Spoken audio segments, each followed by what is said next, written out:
도커와 컨테이너 이전 시대에 살던 개발자들은 그냥 원시인과 다를 바가 없었습니다. 어디 새로 취업하면 개발 환경 세팅을 맞추느라 하루 종일 삽질했었고요. 개발 환경 업데이트를 하면 항상 뭐가 망가지기 때문에 그러지 말라고 열심히 기도하기도 했고요.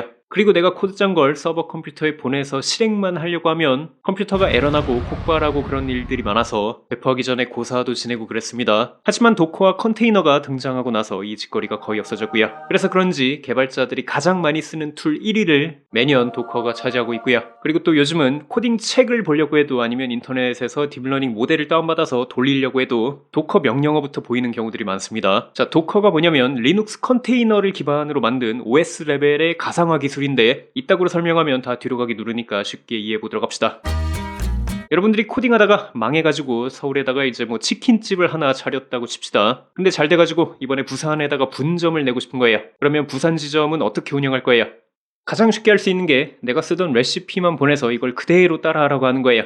그래도 되겠지만 그러면 인생도 망하는 거고요. 자, 부산이랑 서울이랑 주방 시설도 다르고 도구도 다르고 재료가 다르고 뭐 그러면 조리 과정에서 문제도 많이 생길 거고요. 맛도 살짝 달라질 수밖에 없습니다. 그래서 제대로 장사를 하려면 여러분들이 이제 서울에서 쓰던 재료랑 레시피랑 뭐 이런 걸 전부 밀키트처럼 준비를 해서 그걸 부산으로 보내요. 그 다음에 부산에서는 이걸 그냥 데우는 식으로만 운영하시면 되는 거예요. 좀 큰 프랜차이즈 치킨집들은 전부 이런 식으로 하는데 개발할 때도 똑같습니다. 자, 내가 같은 코드를요 각각 다른 컴퓨터에서 실행해야 되는 경우들이 많은데 근데 내 컴퓨터에서 코드가 잘 돌아간다고 자 이걸 다른 컴퓨터에 대충 보내서 실행을 하면 디제스터가 많이 일어납니다. 컴퓨터마다 OS도 다르고 설치된 기본 프로그램들 버전도 다르고 그러니까요. 그게 싫으면 여러분들이 쓰던 OS랑 프로그램이랑 이런 것들을 전부 똑같이 준비한 다음에 그 다음에 코드를 그 위에서 실행하면 되는 거예요. 이러기 위해서 옛날엔 VM이란 걸 썼습니다. 어떤 OS 위에다가 다른 OS를 설치하는 건데 굉장히 무겁고 성능도 좋지 않기 때문에 요즘은 그거 대신에 도커랑 컨테이너를 씁니다. 자, 도커를 쓰면 코드 밀키트 같은 걸 만들 수 있습니다. 거기다가 OS, SDK 필요한 프로그램, 라이브러리, 코드 이런 걸 전부 담을 수 있고요. 그리고 도커를 쓰면 그 밀키트를요 버튼 딸깍 눌러서 쉽게 실행하는 것도 가능하고요. 그래서 도커는 쉽게 말하면 그냥 코드 밀키트를요 만들고 실행해주는 간단한 프로그램일 뿐이에요. 그리고 참고로 밀키트를 실행하고 있는 가상 컴퓨터가 있는데 자 이런 걸 멋있는 개발자 말로 컨테이너라고 부르고요. 근데 말로만 씨부리면 이해가 어렵기 때문에 대충 어떻게 쓰는지 살짝만 맛을 좀 보도록 합시다. 자, 밀키트를 어떻게 만드냐면 파일이 하나 필요합니다. 도커 파일이라는 게 필요하고요. 여기다가 어떤 OS를 쓸 건지, 어떤 프로그램이랑 라이브러리랑 SDK를 설치할 건지, 그리고 어떤 코드를 어떻게 실행할 건지 쭉 적을 수 있습니다. 그 다음에 명령어 하나만 입력하면 밀키트로 싹 포장이 되고요. 그 다음에 클릭 한 번으로 이 밀키트를 실행할 수 있습니다. 그러면 안에 있던 코드가 실행이 될 거예요. 근데 여러분이 도커 파일에서 설정했던 자 그 OS랑 작업 환경 라이브러리 그 위에서 내 코드를 안정적으로 실행해 줄 거고요. 이게 도커와 컨테이너 사용법 끝이에요. 다 배우신 거고요.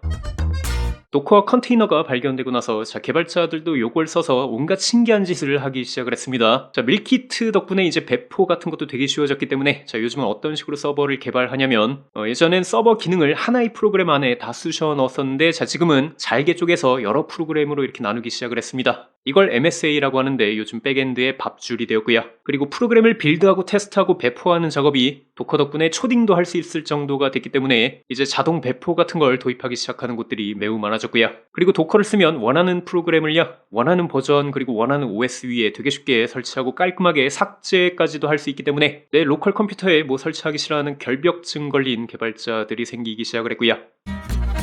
도커의 실체가 궁금하시면 실은 별거 아니고요. 리눅스 자체에 원래 가벼운 가상화 기술 같은 게 있었는데 이런 걸 쓰면 컨테이너라는 걸 만들 수 있고요. 그냥 가상 컴퓨터라고 생각하면 될 것 같습니다. 이걸 일반 사람들도 편하게 만들 수 있게 도와주는 프로그램 같은 것도 있고요. 근데 이것들을 심지어 개도 편하게 쓸 수 있게 만들어 놓은 게 도커라는 툴일 뿐이에요. 그래서 참고로 도커 대신 쓸 수 있는 대용품도 몇 가지 있고요. 아니면 도커 없이 직접 리눅스 컨테이너를 띄우는 것도 가능합니다. 당연히 단점도 있습니다. 자, 새로운 보안 이슈들도 챙겨야 되고요. 컨테이너가 많아지면 그걸 관리하는 인력도 필요하고 서버 비용 같은 것도 초창기엔 생각보다 많이 들 거고요. 그리고 뭔가 데이터를 영구적으로 안정적으로 저장해야 될 땐 컨테이너가 별로일 수도 있습니다. 근데 가장 중요한 건 코딩 초보자들의 러닝 커브가 심해졌다는 거고요. 하도 도커가 좋다니까 코딩 입문할 때 도커 세팅부터 시키는 강의나 책들도 있는데 근데 그런 짓거리를 좀 비유를 해보자면 내가 요리를 배운다고 하면서 이제 남이 다 만들어 놓은 자 그 세트장에 가서 이제 치킨 밀키트를 딱 가져와서 이렇게 뜯어서 튀겨보기 요 정도만 하는 거잖아요.